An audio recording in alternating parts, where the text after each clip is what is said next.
ในมื้อนี้ขอให้เฮามาใช้เวลาศึกษาพระคำของพระเจ้าของพวกเฮาในหัวข้อกษัตริย์ดาวิดและคำมั่นสัญญาใหม่โดยผ่านพระคำในหัวข้อนี้ขอให้เฮามาใช้เวลาศึกษานำกันพระคำแห่งความจริงในปึ้ม66เล่มของพระคัมภีร์ได้ทำหน่วยถึงการนำพาพวกเฮาในทางที่มุ่งหน้าไปสู่อาณาจักรสวรรค์อันตลอดไป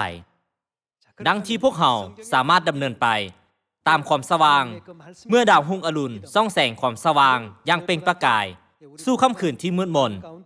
เมื่อพวกเฮามีความเชื่อที่มั่นคงในพระคำของพระเจ้าไว้วางใจในคำทำนวยทั้งหมดของพระคัมภีร์พวกเขาก็สามารถดำเนินไปตามทางที่ไปสู่อาณาจักรสวรรค์โดยผ่านพระคำแห่งชีวิตที่ประทานความจริงซึ่งพระเจ้าได้ทรงมอบหมายให้แก่พวกเขาขอให้พวกเขามาใช้เวลาเพื่อเข้าใจว่าทุกๆส่วนของคำทำนวยได้สำเร็จอย่างล้ำค่าหลายสำใดและพวกเขาถูกนำพาอย่างถูกต้องอย่างใดขอให้เฮามาเบิ่งในพระคำโรมบทที่10นำกันเบิ่งพระคำในโรมบทที่10ข้อที่17ดังนั้นแหละความเชื่อจึงเกิดขึ้นเพราะหยังความเชื่อจึงเกิดขึ้นเพราะการได้ยินและการได้ยินเกิดขึ้นได้แนวใดก็เพราะการประกาศเรื่องพระคริสต์เว้าอีกอย่างหนึ่งก็คือความเชื่อเกิดขึ้นได้เพราะการประกาศเรื่องพระคริสต์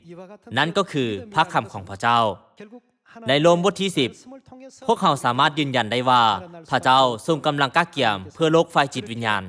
ฉะนั้นสรุปว่าความเชื่อของพวกเขาจะเจริญเติบโตได้ด้วยพระคำของพระเจ้าเท่านั้น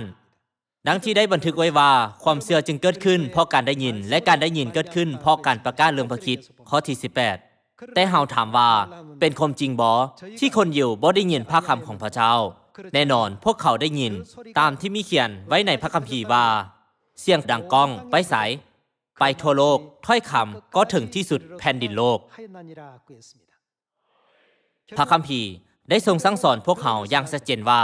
ความเชื่อจึงเกิดขึ้นเพราะการได้ยินและการได้ยินเกิดขึ้นก็เพราะการประกาศเรื่องพระคริสต์ได้บันทึกไว้ในโรมบทที่10ว่าถ้อยคำนี้ก็ถึงที่สุดแผ่นดินโลกพวกเขาสามารถยืนยันได้ว่าพระคำเดียวกันนั้นได้ทรงประทานในเพลงสรรเสริญบทที่19มื้อนี้โดยผ่านพระคำของพระเจ้าขอให้เฮามากวดสอบเบิ่งว่าความเชื่อประเภทใดที่พวกเขาจำเป็นต้องมีในสมัยนี้โดยผ่านการยืนยันถึงเรื่องนี้ผ่านพระคำมัทธิวบทที่7ขอให้พวกเขาจงมีความเชื่อที่เข้มแข็งซึ่งยืนอยู่อย่างมั่นคงในพระคำของพระเจ้าในมัทธิวบทที่7พระเจ้าได้ทรงอธิบายถึงบางสิ่งที่สำคัญหลายเกี่ยวกับประเภทแห่งความเชื่อที่พวกเขาจำเป็นต้องมีในสมัยนี้เช่นเดียวกันถ้าหากว่าพวกเขาบ่มีความเชื่ออย่างถูกต้องเมื่อน้ำหนองล้นห้วยหองและลมก็พัดเหือนอย่างแรงพระเจ้าจะทรงสำแดงโดยแยกให้พวกเขาเห็นว่าเหือนแห่งความเชื่อของพวกเขาถูกสร้างขึ้นถึงพระคริสต์บ่หรือเหือนแห่งความเชื่อของพวกเขาถูกสร้างขึ้นที่พระคริสต์บ่แม่นรากฐานบ่ขอให้เฮามาเบิ่งพระคำในมัทธิวบทที่7ข้อที่24นำกันจังซั่นแหละผู้ใดก็ตามที่ยินถ้อยคำเหล่านี้ของเฮาแล้วและปฏิบัติตามก็เป็นดังคนฉลาดที่ปลุกเหือนใส่ถึงหยังถึงด้านหินฝนทั้งเทลงมาน้ำหนองล้นห้วยหองและลมก็พัดเหือนอย่างแรงแต่เหือนนั้นบ่เจือนพอถึกสร้างใส่ถึงหยังถึงด้านหินผู้ใดก็ตามที่ยินถ้อยคำเหล่านี้ของเฮาแล้วและบ่ปฏิบัติตามก็เป็นดังคนโง่ที่ปลุกเหือนใส่ถึงด้านซ้ายฝนทั้งเทลงมาน้ำหนองล้นห้วยหองและลมก็พัดเหือนอย่างแรงและเหือนนั้นก็ได้เจือน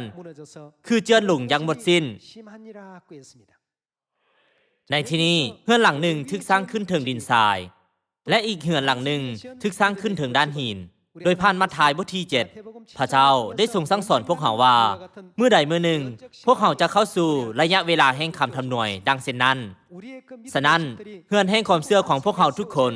ต้องถูกสร้างขึ้นถึงด้านหินในที่นี้ผ่านถ้อยคำใน1โครินธ์บทที่10เป็นสัญลักษณ์ถึงไผขอให้เฮามาสืบต่อเบิ่งพระคำใน1โครินธ์บทที่10ข้อที่4และได้ดื่มน้ำทิพย์อย่างเดียวกันพวกเพิ่นได้ดื่มน้ำที่ไหลออกมาจากศิลาศักดิ์สิทธิ์ซึ่งได้ไปกับเพิ่น และศิลาศักดิ์สิทธิ์นั้นก็คือไผคือพระคริสต์นั่นเองในท้ายสุดจะมีบรรดาผู้คนที่ปลุกเฮือนแห่งความเชื่อถึงด้านหินและบรรดาผู้คนที่ปลุกถึงดินทรายดังที่หินสัญลักษณ์ถึงพระคริสต์บรรดาผู้ที่เพิ่มพูนความเชื่อโดยมีพระคริสต์เป็นรากฐานแห่งความเชื่อนั้นจะบ่เห็นเฮือนแห่งความเชื่อเจือนหลงจักเทื่อถึงแม้นว่าฝนทั้งเทลงมาลมพัดเฮือนอย่างแรงและสถานการณ์ที่ยากลำบากต่างๆเกิดขึ้นถึงแม้นว่าเฮือนที่ถูกสร้างขึ้นถึงดินทรายอาจจะมีรูปทรงเป็นเฮือนหลังหนึ่งแต่จะเจือนลงในบ่อซ่าเมื่อน้ำหนองล้นห้วยหองและฝนทั้งเทลงมา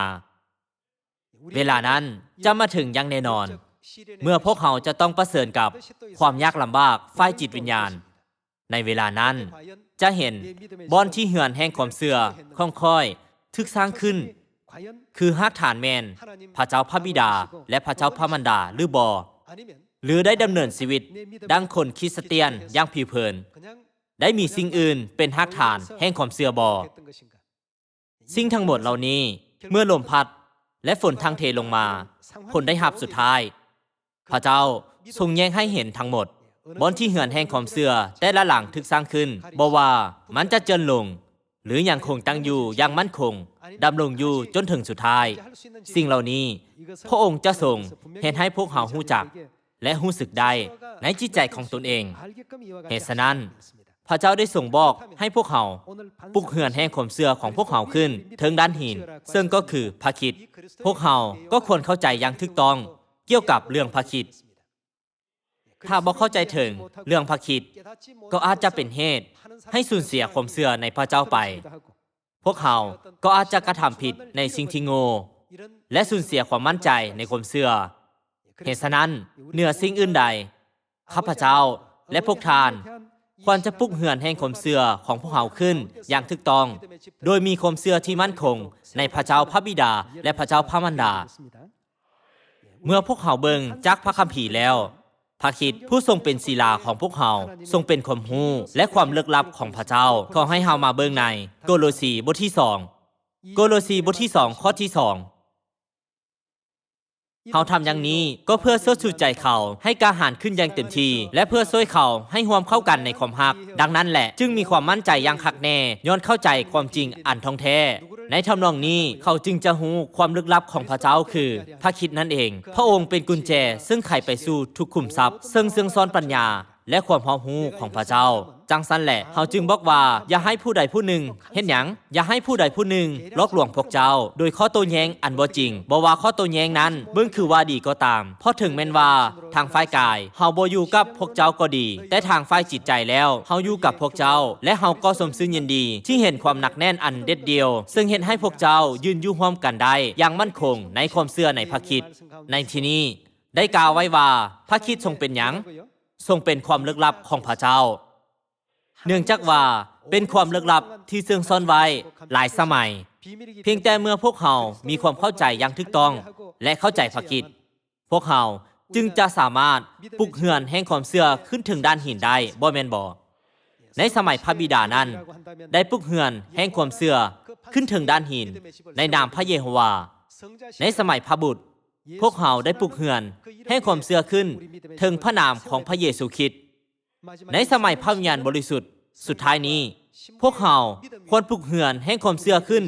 ถึงพระวิญญาณและเจ้าสาวฉะนั้นได้บันทึกไว้ในโกโลสีบทที่2ว่าในทำนองนี้เขาจึงจะรู้ความลึกลับของพระเจ้าคือพระคริสต์นั่นเองในมื้อนี้ขอให้เฮามาเบิ่งภาพแห่งคำทำนวยในพระคัมภีร์ซึ่งพวกเราจะสามารถเข้าใจถึงความลึกลับของพระเจ้าคือพระคริสต์นั่นเองขอให้เฮามาเบิ่งพระคำในเฮบเรบทที่9ข้อที่28ในทำนองเดียวกันนั่นแหละพระคริสต์ได้ถวายพระองค์เองเป็นเครื่องบูชาเทื่อเดียวเพื่อยกกันบาปของคนจำนวนล่วงหลายพระองค์จะมาปรากฏแนวใดปรากฏเทื่อที่2บ่แม่นเพื่อจัดการกับบาปแต่เพื่อโปรดช่วยเอาบรรดาผู้ที่คอยคอยท่าพระองค์ให้พ้นเป้าหมายแห่งความเชื่อของพวกเขาแม่นความพ้นของจิตวิญญาณบ่แม่นบ่ฉะนั้นเพื่อความพ้นของพวกเขาพระองค์จะบ่ทรงปรากฏเพียงครั้งเดียวแต่จากครั้งได้กล่าวไว้ว่าจะทรงปรากฏเทื่อที่2อย่างแน่นอนเมื่อพระองค์ทรงปรากฏเทื่อที่2พระองค์จะทรงให้ความพ้นแก่มนุษย์ชาติด้วยอย่างเมื่อพระองค์ได้ทรงมาสู่โลกนี้เทื่อที่1 พระองค์ได้ทรงนำเอาอย่างมา เพื่อให้ความพ้นแก่มนุษยชาติทรงนำความจริงแห่งคำมั่นสัญญาใหม่ไปสู่การสำเร็จคำทำนวยคือเขาจะเป็นพระเจ้าของพวกเจ้าและพวกเจ้าจะเป็นประชาชนของเขาพระเจ้าได้ทรงสัญญาโดยผ่านคำมั่นสัญญาใหม่พระองค์จะทรงเป็นพระเจ้าของพวกเขาและพวกเขาจะเป็นประชาชนของพระองค์พระคำนี้สามารถพบเห็นได้ในลูกาบทที่22แม่นบ่ยังได้ทึกบันทึกไว้ใน1โกรินโธบทที่11และในเฮบเรบทที่8อีกด้วยในทำนองเดียวกันนี้พระเจ้าได้ทรงเสด็จมาเทื่อที่หนึ่งเพื่อช่วยมนุษย์ชาติให้พ้นและได้กล่าวในที่นี้ว่าพระองค์จะทรงมาปรากฏเทื่อที่สองในการเสด็จมาเทื่อที่หนึ่งเมื่อพระองค์ทรงนำเอาคำมั่นสัญญาใหม่มานั้นพระองค์ได้ทรงประกาศข่าวประเสริฐในซามาเรียและจนถึงที่สุดปลายแผ่นดินโลกบ่ในเทื่อที่หนึ่งนั้นบ่ได้ทรงประกาศฉะนั้นจะทรงเฮ็ดแนวใดได้ทรงมาปรากฏเทื่อที่สองเป็นเวลา3 ปีในการเสด็จมาเทื่อที่หนึ่งพระเยซูคริสต์ได้ทรงปกครองอาณาจักรแห่งข่าวประเสริฐด้วยคำมั่นสัญญาใหม่และพระองค์ได้ทรงขึ้นปกครองบัลลังก์ของดาวิดเมื่อพระองค์ได้ทรงประกาศข่าวประเสริฐดังที่พวกท่านรู้เป็นอย่างดีอยู่แล้วเกี่ยวกับบัลลังก์ของดาวิดได้ขึ้นปกครองบัลลังก์เป็นเวลาจักปี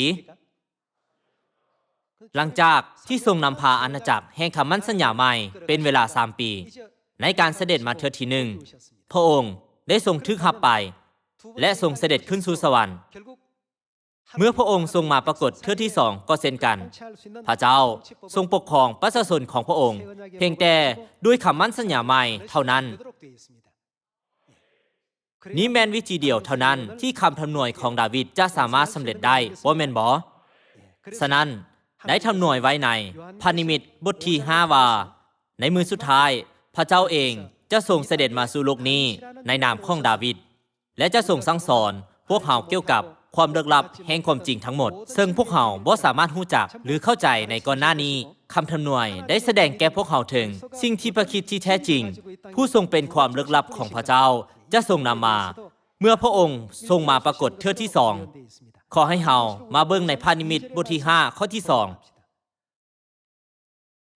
และข้าพเจ้าได้เห็นทูตสวรรค์องค์ทรงฤทธิ์ตนหนึ่งเปล่งเสียงประกาศว่าไผหนอเป็นผู้สมควรที่จะแกะตาประทับและหมายหนังสือม้วนแต่บ่มีไผที่ถึงสวรรค์หรือที่แผ่นดินโลกหรือใต้พื้นโลกหมายหนังสือม้วนและเบิ่งข้างไหนได้ข้าพเจ้าร้องไห้อย่างขมขื่นเพราะบ่มีไผสมควรหมายหนังสือม้วนนั้นออกเบิ่งได้แล้วก็มีท่านหนึ่งในพวกอาวุโสนั้นบอกข้าพเจ้าว่าอย่าร้องไห้เลยเบิ่งแม่สิ่งจากเผ่ายูดาห์นอแหน่งแห่งเชื้อสายของดาวิดเป็นผู้มีชัยชนะแล้วเพิ่นแกะอย่างใด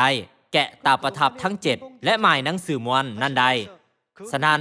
ในขณะที่บ่มีไผมาเพื่อพวกเขาและบ่มีไผสามารถแปลพระคำแห่งความจริงได้อย่างถูกต้องเพื่อให้รู้จักและเข้าใจดังนั้นแม้นไผที่จะทรงเสด็จมาและหมายหนังสือม้วนที่ทึกประทับตาไว้และแกะตาประทับนั้นมีเพียงแต่เชื้อสายของดาวิดเท่านั้นที่สามารถกระทำเช่นนั้นได้แม้แต่นักวิชาการที่เฉลียวฉลาดที่สุดที่อยู่ลุ่มสวรรค์ก็บ่สามารถแปลพระคัมภีร์ได้อย่างถูกต้องและทางบ่สามารถเข้าใจได้นี้จึงเป็นเหตุผลที่พระเจ้าได้ทรงสั่งสอนอย่างชัดเจนเกี่ยวกับเชื้อสายของดาวิดดังที่ได้บันทึกไว้ว่าอย่าร้องไห้เลยเบิ่งแม่สิ่งจากเผ่ายูดาห์นอแหน่งแห่งเชื้อสายของดาวิดเป็นผู้มีชัยชนะแล้วเพิ่นแกะตาประทับทั้ง7และหมายหนังสือม้วนนั้นได้ฉะนั้นแม้นไผเป็นดาวิดผู้ที่ปรากฏในคำทำนวยนี้โดยการเบิ่งในเอสยาห์บทที่9อีกครั้งหนึ่งเขาให้เฮาปลุกเฮือนแห่งความเชื่ออย่างมั่นคงถึงด้านหินเบิ่งพระคำในเอสยาห์บทที่9ข้อที่6มีเด็กน้อยผู้หนึ่งได้เกิดมาให้หมู่เฮามีลูกชายผู้หนึ่งถูกมอบหมายให้หมู่เฮาแล้วพระองค์จะทรงนามว่าผู้ปรึกษาที่อัศจรรย์พระเจ้าทรงฤทธิ์พระบิดาซื้อไปองค์สันติราชเด็กน้อยในเอสยาห์บทที่9ข้อที่6ผู้ที่เกิดในโลกนี้เป็นสภาพเนื้อหนังอ้างอิงถึงผู้ใดที่กล่าวถึงในเอสยาห์บทที่9ข้อที่1อ้างอิงถึงพระเยซูคริสต์พระคำแห่งคำทำนวยในเอสยาห์บทที่9ข้อที่1ที่ว่าพระองค์จะทรงนำเกียรติมาสู่ดินแดนเซบูโลนดินแดนเนฟทาลีและคาลิเลนั้นจะสำเร็จโดยผ่านพระเยซูคริสต์ ดังที่ได้สำแดงไว้ในมัทธิวบทที่4ข้อที่13และข้อที่23พระเยซูผู้ทรงเสด็จมาเป็นเด็กน้อยผู้หนึ่งทรงอยู่ในสภาพพระเจ้าองค์ทรงฤทธิ์และทรงเป็นแม่นไผ่สืบไปพระบิดาสืบไปพระบิดาจะทรงสวมสภาพเนื้อหนังและมาหาพวกเขาดังอย่างดังเด็กน้อยผู้หนึ่งในฐานะลูกชายผู้หนึ่งได้ทำหน่วยไว้ว่าพระองค์จะทรงปรากฏแก่พวกเขาดังเช่นนี้ข้อที่7พระราชาอำนาจจะเพิ่มขึ้นอยู่เสมอพระราชอาณาจักรจะมีสันติสุขไปเรื่อยๆพระองค์จะขึ้นปกครองสืบต่อไผสืบต่อดาวิดผู้เป็นกษัตริย์ที่อำนาจหลักคือความยุติธรรมและถูกต้องเริ่มตั้งแต่บัดนี้จนถึงเท่าอวสานพระเจ้าแห่งจักรวาลทรงเห็นหยังทรงตั้งใจเฮ็ดทุกสิ่งนี้ได้บันทึกไว้ว่าพระเจ้าผู้ทรงขึ้นปกครองสืบต่อดาวิดจะทรงสำเร็จคำทำนายนี้อย่างแน่นอนอย่างใดก็ตามดังที่พวกเขาฮู้เป็นอย่างดีแล้วว่าพระเยซูคริสต์บ่ได้ทรงสำเร็จการขึ้นปกครองบัลลังก์ของดาวิดอย่างครบถ้วนในการเสด็จมาเทื่อที่หนึ่ง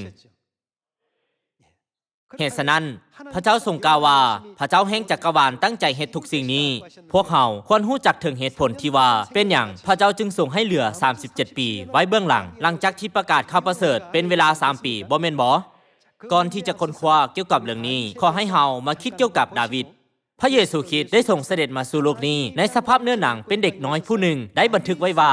พระองค์จะขึ้นปกครองสืบต่อดาวิดผู้เป็นกษัตริย์ที่อำนาจหลักคือความยุติธรรมและถูกต้องเริ่มตั้งแต่บัดนี้จนถึงเท่าอวสานพวกเขารู้จักเกี่ยวกับดาวิดเป็นอย่างดีแล้วแต่ในมื้อนี้ขอให้เฮามาเคี่ยวเอื้องน้ำกันโดยศึกษาเกี่ยวกับดาวิดอีกครั้งในซามูเอลบทที่5ในชีวิตของดาวิดมีหลายสิ่งที่เสื่องซ่อนไว้เกี่ยวกับชีวิตของพระคริสต์เบิ่งใน2ซามูเอลบทที่5ข้อที่4เวลาที่เจ้าดาวิดขึ้นเป็นหยังเป็นกษัตริย์นั้นเพิ่นอายุได้30ปีและได้ปกครองอยู่เป็นเวลาจักปีเป็นเวลา40ปีได้ทำหน่วยไว้ว่าพระเยซูจะขึ้นปกครองสืบต่อดาวิดหมายความว่ารับบัลลังก์ของดาวิดและปกครองอาณาจักรด้วยความยุติธรรมและถูกต้องเกี่ยวกับบัลลังก์ของดาวิดได้บันทึกไว้ว่าดาวิดได้ขึ้นปกครองบัลลังก์เมื่อตอนอายุได้30ปีและปกครองอาณาจักรอยู่เป็นเวลา40ปีเหตุฉะนั้นเมื่อดังกับดาวิดพระเยซูคริสต์ก็เช่นกันควรรับบัลลังก์เมื่อตอนอายุได้30ปีและปกครอง40ปีแม่นบ่เพราะได้กล่าวไว้ว่าพระเจ้าจะทรงขึ้นปกครองสืบต่อดาวิดและปกครองอาณาจักรด้วยความยุติธรรมและถูกต้องและทางได้กล่าวไว้ว่าพระเจ้าแห่งจักรวาลตั้งใจเฮ็ดทุกสิ่งนี้เนื่องจากว่านั้นเป็นคำทำนายของพระเจ้า40ปีแห่งบัลลังก์ของดาวิดนั้นจะต้องสำเร็จโดยบ่ล้มเหลวอย่างแน่นอนแม่นบ่เหตุฉะนั้นเพื่อความพ้นของพวกเฮาพระองค์จะทรงเสด็จมาจากเทื่อในการเสด็จมาเทื่อที่1พระองค์ทรงนำพาอาณาจักรแห่งคำมั่นสัญญาใหม่เป็นเวลา3ปีแล้วพระองค์ทรงมาปรากฏเทื่อที่2ย้อนเหตุผลอย่างพระเจ้ากล่าวแนวใดเกี่ยวกับคำทำนายนี้พระเจ้าทรงกล่าวว่าพระองค์ทรงตั้งใจเฮ็ดทุกสิ่งนี้แต่ถ้าภารกิจของพระเจ้าได้สำเร็จด้วยสิ่งที่พระองค์ทรงกระทำใน3ปีนั้นแล้วคำทำนายเกี่ยวกับบัลลังก์ดาวิดก็บ่สามารถสำเร็จได้นี้จึงเป็นเหตุผลที่บ่มีภัยในโลกนี้สมควรหมายหนังสือม่วนและเบิ่งข้างในได้เมื่ออัครทูตโยฮันเห็นนิมิตบ่มีผู้ใดที่สามารถแปลพระคัมภีร์66เล่มได้และบ่มีผู้ใดที่สามารถสั่งสอนมนุษยชาติทั้งหลายเกี่ยวกับความลึกลับแห่งความจริงทั้งหมดที่ได้เสื่องซ่อนไว้ในนั้นแต่โชคดีได้กล่าวไว้ว่าเสื้อสายของดาวิดจะแกะตาประทับทั้ง7และหมายหนังสือม่วนดาวิดแห่งคำทำนายได้สำเร็จ3ปีแห่งการปกครองในการเสด็จมาเทื่อที่1ยังเหลืออีก37ปีเมื่อดาวิดแห่งคำทำนายเสด็จมาอีกครั้งจะเป็นแนวใดก็จะสามารถสำเร็จอย่างสมบูรณ์ตามคำทำนายที่ว่า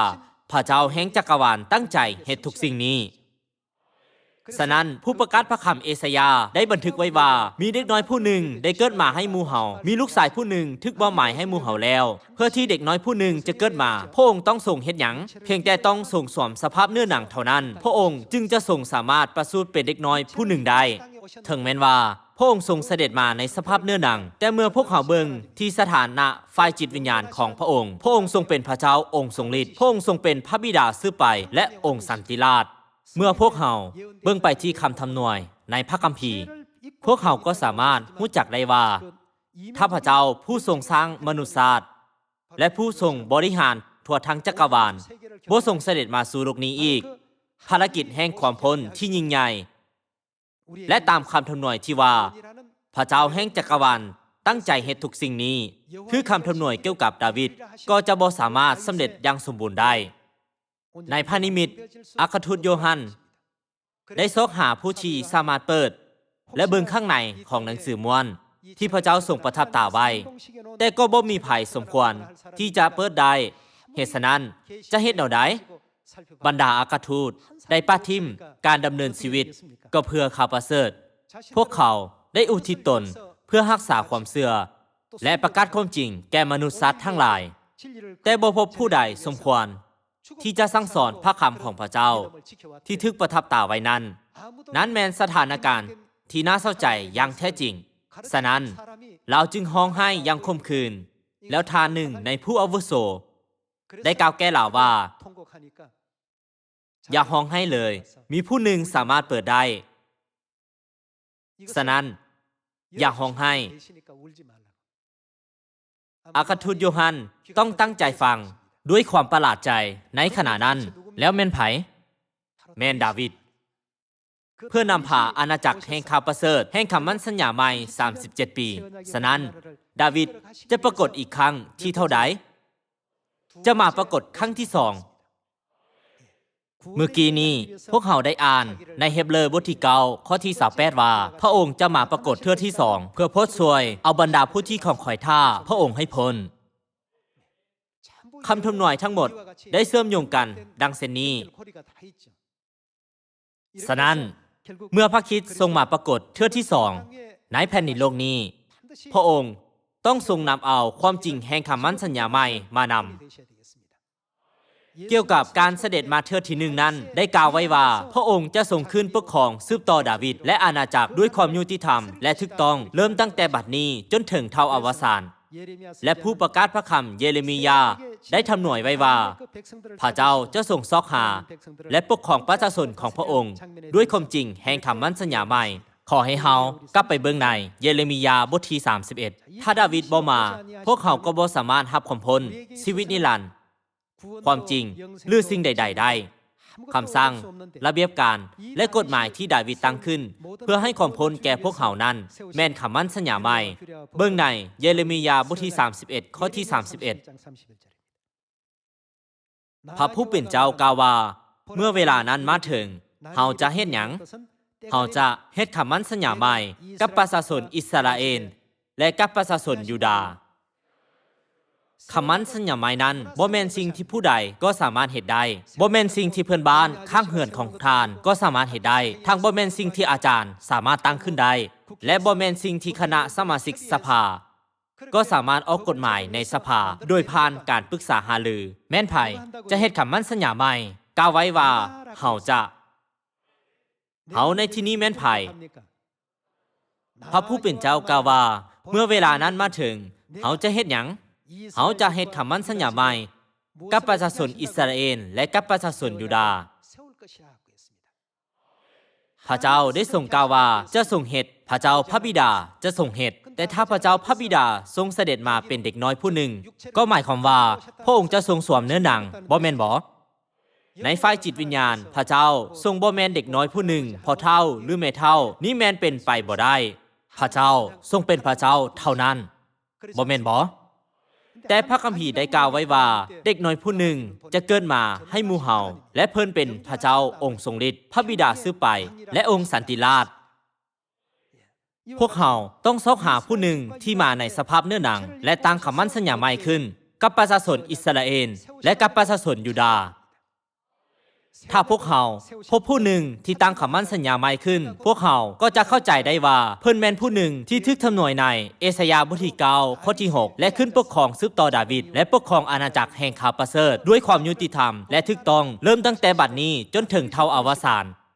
โดยผ่านคำทำนายพวกเขาสามารถพบพระคริสต์ผู้ทรงเสด็จมาเทื่อที่1และเทื่อที่2และยอมรับพระองค์ได้เฮาจะเฮ็ดคำมั่นสัญญาใหม่กับประชาชนอิสราเอลฉะนั้นคำมั่นสัญญาใหม่นั้นแม่นหยังเฮามาเบิ่งในข้อที่32คำมั่นสัญญานี้ จะบ่คือคำมั่นสัญญาเก่าที่เฮาได้เฮ็ดกับบรรพบุรุษของพวกเขาเมื่อเฮาได้จูงแขนพวกเขาออกมาจากอียิปต์นั้นถึงแม้นว่าเฮาเป็นดั้งผัวของพวกเขาก็ตามพวกเขาก็บ่ได้รักษาคำมั่นสัญญานั้นเลยคำมั่นสัญญาใหม่ที่เฮาจะเฮ็ดกับประชาชนอิสราเอลจะเป็นดังนี้เฮาจะตั้งบัญญัติของเฮาไว้ภายในเขาและเขียนบัญญัตินั้นไว้ที่หัวใจของเขาเจ้าบัญญัติของเฮาในที่นี้แม่นหยังตามข้อที่31พระองค์จะทรงตั้งบัญญัติแห่งคำมั่นสัญญาใหม่ไว้ที่หัวใจของเขาเจ้าแนวใดเขียนบัญญัติไว้ที่หัวใจของเขาเจ้าเขาจะเป็นไผเป็นพระเจ้าของเขาและเขาก็จะเป็นประชาชนของเขาเกี่ยวกับประชาชนของพระองค์นั้นพระองค์ได้ทรงประทับตาแก่พวกเขาด้วยคำมั่นสัญญาใหม่แต่ว่าในปัจจุบันนี้มีคริสตจักรอย่างล่วงหลายแต่พวกเขาบ่ฮู้จักว่าคำมั่นสัญญาใหม่นั้นแม่นหยังเพราะพวกเขาบ่ฮู้จักแม้แต่ปัสกาและมือพระพวกเขาจึงบ่มีทางที่จะฮู้จักว่าคำมั่นสัญญาใหม่นั้นแม่นหยังถึงแม้นว่าพวกเขามีจำนวนล่วงหลายดังเม็ดทรายแคมทะเลจำนวนบ่สามารถตัดสินได้ว่าแม่นไผจะสามารถไปหรือบ่สามารถไปสู่สวรรค์ได้บ่แม่นบ่เฮาจะตั้งบัญญัติของเฮาไว้ภายในเขาและเขียนบัญญัตินั้นไว้ที่หัวใจของเขาเจ้าเฮาจะเป็นพระเจ้าของเขาและเขาก็จะเป็นประชาชนของเฮาระหว่างกษัตริย์และประชาชนของเพิ่นในที่นั้นบัญญัติดำรงอยู่เสมอบ่แม่นบ่บัญญัติที่ดำรงอยู่ในโลกนี้มีจุดมุ่งหมายเพื่อตัดสินลงโทษแต่บัญญัติที่พระเจ้าทรงตั้งขึ้นแม่นเพื่อความพ้นของพวกเขาบัญญัติของพระเจ้าถูกตั้งขึ้นด้วยจุดมุ่งหมายเพื่อความพ้นบ่แม่นเพื่อตัดสินลงโทษเฮาจะตั้งบัญญัติของเฮาไว้ภายในเขาและเขียนบัญญัตินั้นไว้ที่หัวใจของเขาเจ้าเฮาจะเป็นพระเจ้าของเขาและเขาก็จะเป็นประชาชนของเฮาข้อที่34จะบ่มีผู้ใดในเขาเจ้าสั่งสอนเพื่อนร่วมชาติของตนให้ฮู้จักพระผู้เป็นเจ้าเพราะทุกคนจะฮู้จักเฮาแต่ผู้น้อยที่สุดจนถึงผู้ใหญ่ที่สุดเฮาจะเฮ็ดหยังจะอภัยบาปของเขาได้กล่าวว่าพระเจ้าจะทรงอภัยบาปของเขาบัญญัติแห่งคำมั่นสัญญาใหม่สามารถอภัยกันบาปได้มีบัญญัติที่ทรงผลให้มีบาปหลายยิ่งขึ้นแต่ก็มีบัญญัติที่อภัยกันบาปนั่นก็คือบัญญัติแห่งคำมั่นสัญญาใหม่เหตุฉะนั้นปัจจุบันนี้คริสตจักรได้กล่าวอ้างว่าพวกเขาเป็นประชาชนของพระองค์และพวกเขาสามารถไปสู่สวรรค์ได้ถึงแม้นว่าพวกเขาบ่มีบัญญัติความจริงแห่งคำมั่นสัญญาใหม่พวกทานเมื่อเบิ่งโดยผ่านพระคำของพระเจ้าพวกเขากล่าวถูกต้องบ่เป็นคำขี้ตัวทั้งสิ้นบ่สามารถเป็นไปได้และจะบ่เกิดขึ้นดังเช่นนี้จักเทื่อนั้นก็เพราะว่าพวกเขาบ่มีความจริงแห่งคำมั่นสัญญาใหม่และบ่ยอมรับพระคริสต์ผู้ที่ได้ส่งมาสู่โลกนี้เทื่อที่2พร้อมกับคำมั่นสัญญาใหม่พวกเขามีหลักคำสอนที่แปลกประหลาดดังเช่นนี้พวกเขาได้ตั้งคำสอนที่ผิดขึ้นเพียงแต่พยายามยืมพระนามของพระเจ้าเท่านั้นเว้าอีกอย่างหนึ่งพวกเขาเข้าใจได้ว่าศาสนาของพวกเขาเป็นเหมือนดังกองเปาซึ่งบ่มีหยังที่เป็นประโยชน์ในนั้นเพียงแต่หุ้มห่อโดยยืมพระนามของพระเจ้าเท่านั้นพระเจ้าได้ทรงประทานให้แก่พวกเขาบ่แม่นเพียงแต่หุ้มห่อ